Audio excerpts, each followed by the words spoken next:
Are the theaters dead? That's all I'm seeing throughout YouTube. Most of the people are coming out with their videos explaining why cinemas are dead or theaters are dead. But in my opinion, it's the producers who are dead. And the strikes that happened last year had a huge impact this year. We are not getting as many movies as we should have this year because of the strikes, because of the delays. But regardless, many movies came out this summer so far, and many movies failed. But my question is to the producers, why are you greenlighting these movies knowing that they won't work? And it's absolutely knowing that they won't work, guys. It's not like surprise, surprise, the audiences did not show up. How can you expect Furiosa to make 400 or 500 million dollars at the box office when Mad Max Fury Road itself did not make 380 million dollars? It's nothing about male protagonist or female protagonist.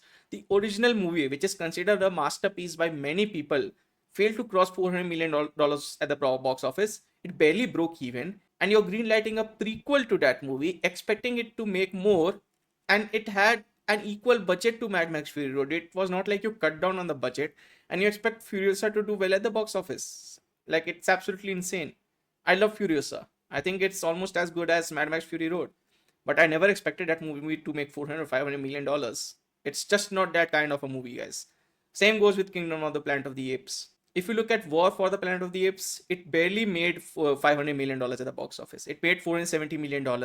And that is a beloved franchise. So when you release Kingdom of the Planet of the Apes, no matter how good that is, that movie was never going to crack $500 million.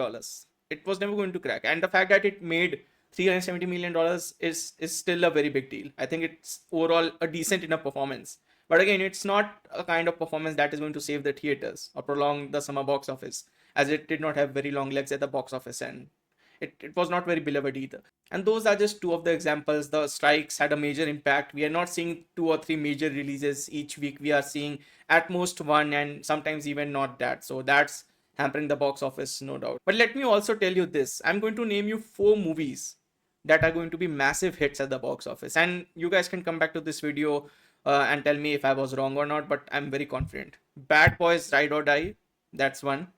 Inside Out 2, Despicable Me 4, and Deadpool 3. Notice something similar in all these movies. These are sequels to very popular franchises. Bad Boys 3 did great at the box office. Inside Out was a revolution. It's one of the greatest animated movies of all time, in my opinion. Despicable Me, even though I'm not a huge fan, it's huge among kids and families. It's going to be great. And Deadpool 3, I don't need to say anything about Deadpool 3.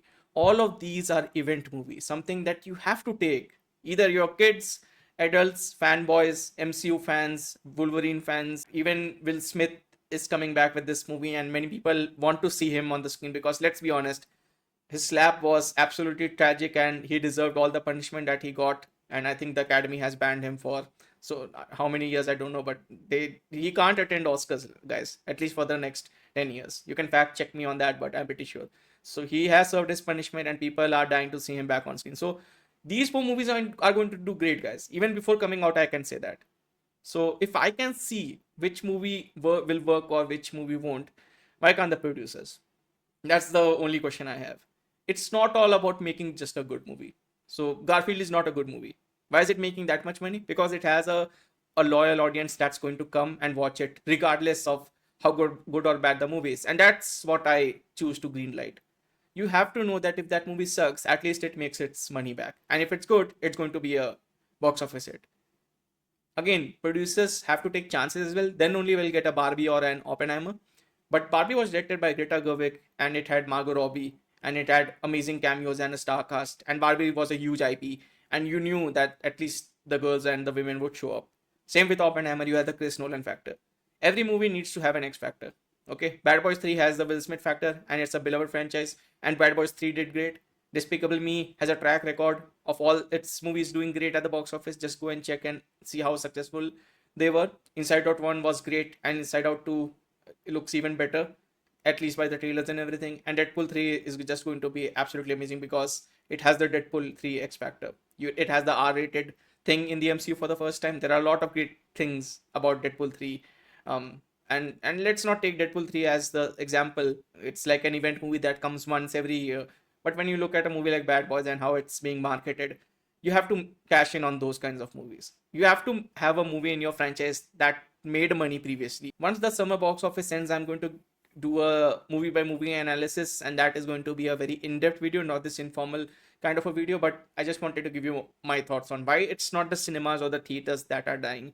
It's probably the producers who are greenlighting stupid stuff, and let's not undermine the impact of the writer strike and the actor strike last year. Those impacts are coming in this year. So if you like this video, please do like and subscribe, and many thanks for watching.